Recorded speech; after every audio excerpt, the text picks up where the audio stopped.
అత్యుత్తమ ప్లేస్మెంట్స్ తో ఎంఎన్సీ కంపెనీలలో ఉద్యోగమే లక్ష్యమా? ఇంజనీరింగ్ చదవాలనే మీ పిల్లల కలని కేజీ రెడ్డి కాలేజ్ తో నిజం చేసుకోండి.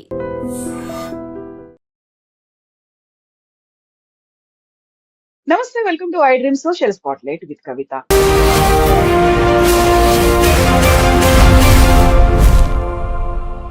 ట్రంప్ అనగానే టారిఫ్లు గుర్తొస్తుంటాయి. అందులోనూ ప్రధానంగా భారతదేశం మీద 25 నుంచి 50% టారిఫ్లు పెంచిన తర్వాత రష్యా నుంచి చమురు కొనుగోలు చేస్తున్నారు. అది కనుక తగ్గించుకోకపోతే 200% పెంచుతాము అని గతంలోనే చెప్పినటువంటి ట్రంప్ ఇప్పుడు సడన్ గా 18% ఆ టారిఫ్లని తగ్గించాడు. దీంతో పాటుగా ఒక ట్రేడ్ డీల్ కూడా కుదుర్చుకోబోతున్నట్టుగా వార్తలు అందుతున్నాయి. యాక్చువల్ గా ట్రంప్ ఎందుకని తన మైండ్ ని మార్చుకున్నారు? దీని అన్నిటికీ ప్రధానమైనటువంటి కారణం యూరోపియన్ యూనియన్ తో కుదుర్చుకున్నటువంటి mother of all trade deals ఒప్పందమేనా? మనతో పాటుగా ఉన్నారు foundation for democratic reforms founder doctor Jayaprakash Narayan గారు. సార్ నమస్తే. సార్ నమస్తే కవిత.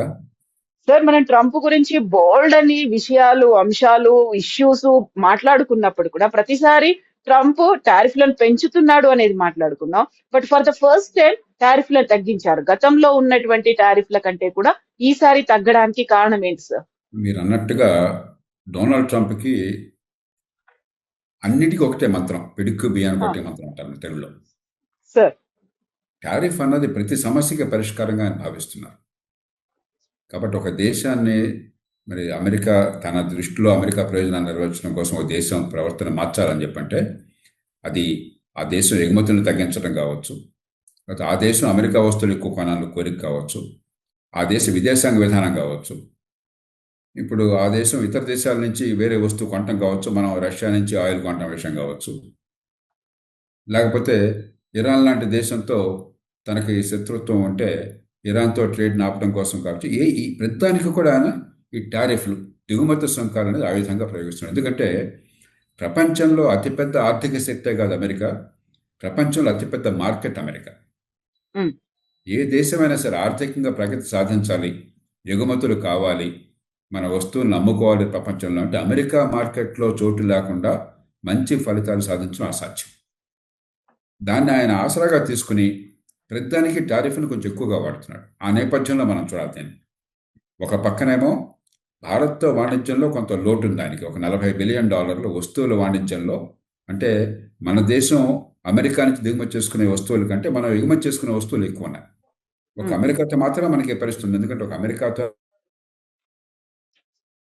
మనకి వాణిజ్యంలో మిగులు ఉన్నది. చైనాతో దాదాపు $100 బిలియన్ మనకి లోటు ఉన్నది. అంటే చైనా నుంచి కొనే వస్తువులు మనకు ఎక్కువైపోతున్నాయి, మనం అమ్మే తక్కువ అవుతుంది. ఆయనకి ఏమిటి, చాలా కన్నెర్రగా ఉంది. భారతదేశానికి ఎక్కువ అమ్మలేకపోతున్నా, వాళ్ళు మనకి ఎక్కువ అమ్ముతున్నారని చెప్పని కన్నెర్ర. అట్లాగే రష్యా నుంచి చమురు కొన్నట్టయితే రష్యా యుక్రెయిన్ యుద్ధాన్ని ఆపదు, రష్యాకి డబ్బులు చేతులు చెబుతున్నాయి. చైనా కానీ ఇండియా కానీ మరికొన్ని దేశాలు కానీ కొంటున్నాయి, చివరికి యూరప్ కూడా కొన్ని కొంటుంది. రష్యా నుంచి గ్యాస్ ఇప్పటికీ కొంత కొంటుంది, మరికొన్ని వస్తువులు కొంటుంది. కానీ ఇండియా అయితే కొంచెం మాట వింటుంది, ఇండియా అయితే లొంగిపోతుందని చెప్పిన ఆలోచనతో ఇండియా మీద పడిపోయి అదనంగా ఇంకో 25% టారిఫ్. ఇలాగ టారిఫ్ని ప్రపంచంలో అన్ని దేశాలు ఆయుధంగా వాడుతున్నాడు, మన దేశం ఆయుధంగా వాడాడు. కానీ రెండు జరిగినాయి.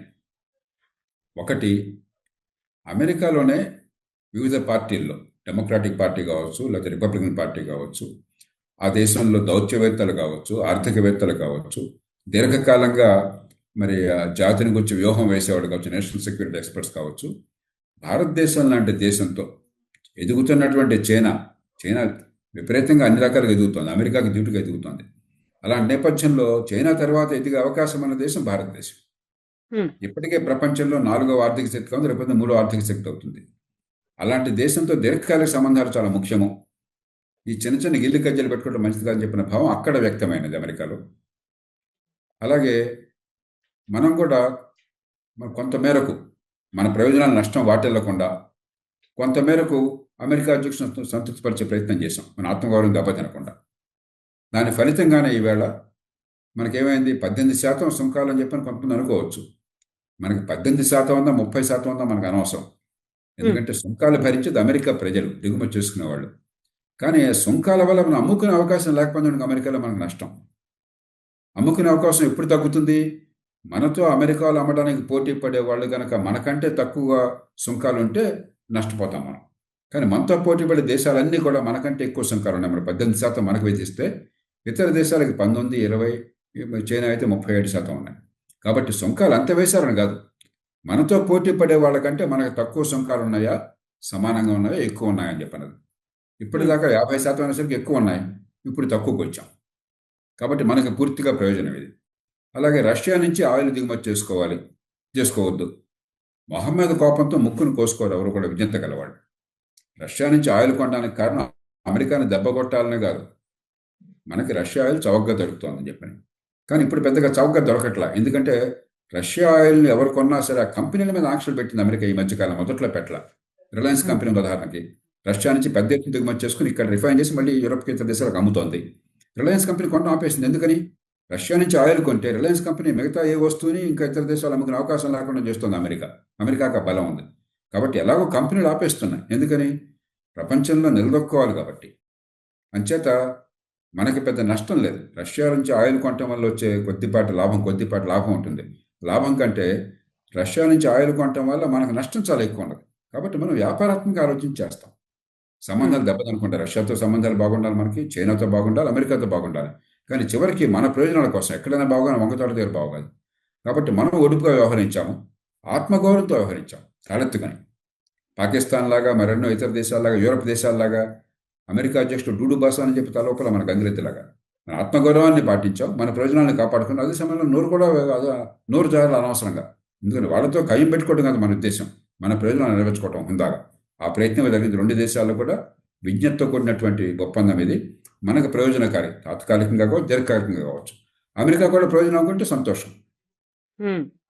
అంచేత మనం మనసారా స్వాగతించాలి. దీనిలో రాజకీయ పార్టీలు, పక్షపాతాలు పక్కన పెట్టేసి మన దేశము, దేశ ప్రయోజనాలు కావాలంతే.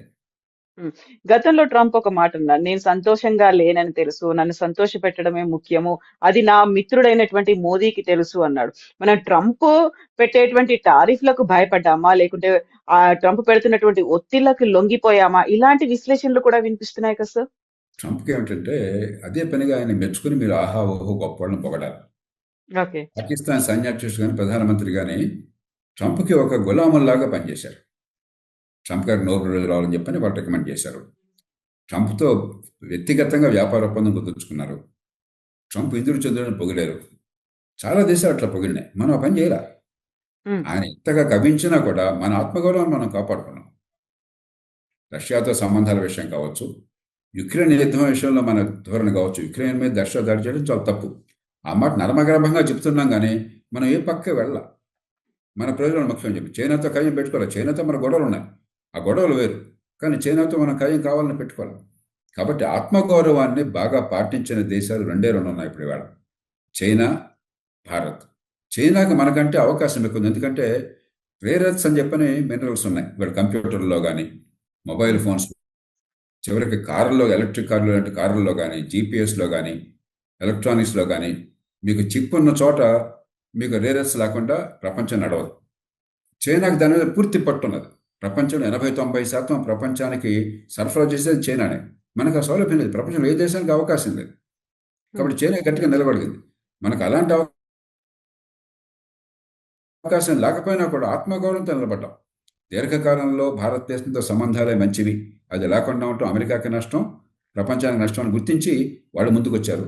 అమెరికాతో సంబంధాలు పోగొట్టుకోవడం మన లక్ష్యం కాదు, మొహమ్మద్ కోపంతో ముక్కును కోసుకోవడం మన లక్ష్యం కాదు. మన ప్రయోజనాలను కాపాడుకోవాలి, మనం ముందుకు వచ్చాం. కాబట్టి ఇది ఇద్దరికీ మంచిది.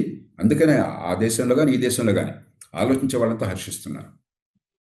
సార్, ఇక్కడే mother of all trade deals అన్ని మనం కుదుర్చుకున్నాం యూరోపియన్ యూనియన్ తో. అది ప్రపంచం అంతా ఆసక్తిగా ఎదురు చూసింది. అది చూసిన తర్వాత కొంచెం ఏమైనా సాఫ్ట్ కార్నర్ గా ఫ్యూచర్ దృష్ట్యా భారత్ ని వదులుకోవడం ఇష్టం లేకనే ట్రంప్ మళ్ళీ మన దగ్గరికి వచ్చారు అనే వాదన, ఫోన్ కాల్స్ చేస్తున్నారు, లేకుంటే భేటీలు అవుతున్నాయి. అంటే కవిత, ఒక్క యూరప్తో ట్రేడ్ డీల్ అనేది దాని ప్రభావం కొంత ఉంటుంది. ఒక్క ట్రేడ్ డీల్ కాకుండా మనం వెంటనే బేలగా అయిపోయి మన వ్యవస్థ కుప్పకూలిపోవాలి. మన ప్రజల పుణ్యమా అని చెప్పని, మన ఉత్పత్తిదారుల పుణ్యమా అని చెప్పని మీరు గమనిస్తే అమెరికా మనకు అతిపెద్ద మార్కెట్, అతిపెద్ద మిగులుంది అమెరికాతో. అమెరికాతో వాణిజ్యం చాలా రంగాల్లో ఈ సుంకాల వల్ల స్తంభించిపోయినా కూడా ఇతర దేశాలతో పెంచుకోగలిగాం. మొత్తం మీద మన ఎగుమతులు ఒక 3% పెరిగినాయి గత 5-6 నెలల్లో. అమెరికా లాంటి అతిపెద్ద ఆర్థిక శక్తి మనకు అతిపెద్ద పార్ట్నరు ఈ ఆ, ట్రేడ్లో, వాణిజ్యంలో. ఆ దేశంతో సంబంధాలు తగ్గిపోయినా కూడా అంతర్జాతీయంగా 3% మనకు మొత్తం మీద పెరిగింది. అమెరికాతో కూడా కొంతమేరకు మనం ట్రేడ్ మెయింటైన్ చేయగలిగాం, ఎందుకంటే టారిఫ్ లేని వస్తువులు ఉన్నాయి, అది బాగా నమ్ముకోగలిగాం. మన ఆర్థిక వ్యవస్థ గొప్ప కూలిపాల, ఆర్థిక ప్రగతి అన్ని దేశాల కంటే ఎక్కువ, పెద్ద దేశాల కంటే ఎక్కువ సాధించాం. కాబట్టి ఏమిటంటే ఈ దేశాన్ని మనం బలప్రయోగం చేసి వంచలేమని కూడా అర్థమైంది అక్కడ. రెండోది, కలిస్తే లాభం ఉంది నష్టం కంటే ఎక్కువ. అందుకని మీరు గమనించారు, ట్రేడే కాదు, ఇది అవగానే ఏమన్నారు, అమెరికా నుంచి మనకు ఏ వార్త వచ్చింది, క్వాడ్ అనేది అమెరికా, భారత్, ఆస్ట్రేలియా, జపాన్, ఈ 4 కలిసి ఒక కూటమిలాగా ఉండి ప్రయోజనాలు కాపాడుకోవడం. ఒక రకంగా దీర్ఘకాలంలో చైనా నిలువరించాలని ఇది అవసరం అని చెప్పాను. వెంటనే క్వాడ్ ఎక్కడికి పోలేదు, క్వాడ్ ఉన్నది, క్వాడ్ కొనసాగుతుంది, ఖచ్చితంగా దాన్ని పునరుద్ధరిస్తామని వెంటనే మాట అన్నారు. కాబట్టి దీన్ని మొత్తం 2 దేశాల సంబంధాల కోణం నుంచి, లేదా ప్రపంచంలో ఇవాళ ఉన్నటువంటి వ్యూహాత్మక రాజకీయాల కోణం నుంచి చూసినట్టయితే 2 దేశాలకు ప్రయోజనం ఉంది కాబట్టి 2 దేశాలు ముందుకు వచ్చినాయి. సో ఫర్దర్ గా ఉండేటువంటి డెవలప్మెంట్స్ ఎలా ఉండబోతున్నాయి సార్? ఎందుకంటే ట్రంప్ ఎప్పుడు ఒక మాట మీద ఉండడు, లేకుంటే మారిపోతూ ఉంటాయి ఆయన ఆలోచనలు కావచ్చు, లేకపోతే ఆయన తీసుకునేటువంటి డెసిషన్స్ కావచ్చు అనుకున్నప్పుడు. సో భారతదేశంతో ఇది ఇలాగే కంటిన్యూ అవుతుందంటారా? ఇప్పుడు డొనాల్డ్ ట్రంప్ విషయంలో రేపు ఎలా ఉంటుంది అన్నది ఎవరో కూడా ఖచ్చితంగా ముందుగా జోషం చెప్పలేరు. కాబట్టి అలాగే ఉంటుందని ఆ మాట నేను చెప్తే అది పొరపాటు అవుతుంది. కానీ ఈ అనుభవం తర్వాత మేము గట్టిగా, అంటే భారతదేశం మీద ఎంత ఇబ్బంది పెట్టాలని ప్రయత్నం చేసినా కూడా ఇంతకంటే ఎక్కువ చేయలేరు కదా అప్పటిదాకా చేసిన దానికంటే. అవును. అయినా దేశం లొంగిపోలేదు, దేశం కూలిపోలేదు. రెండు, ఒకటి లొంగిపోలేదు, ఇంకోటి కూలిపోలేదు. అది అర్థమైన తర్వాత రేపు మళ్ళీ చేస్తే ఉపయోగం ఏముంది, నష్టం ఎక్కువగా లాభం ఏముంది. అంచేత బహుశా ఈ గతంలో ఉన్నట్టుగా, గత 4 నెలల్లో ఉన్నట్టుగా మనకి ఒక ప్రమాదకర పరిస్థితి మళ్ళీ రాకపోవచ్చు.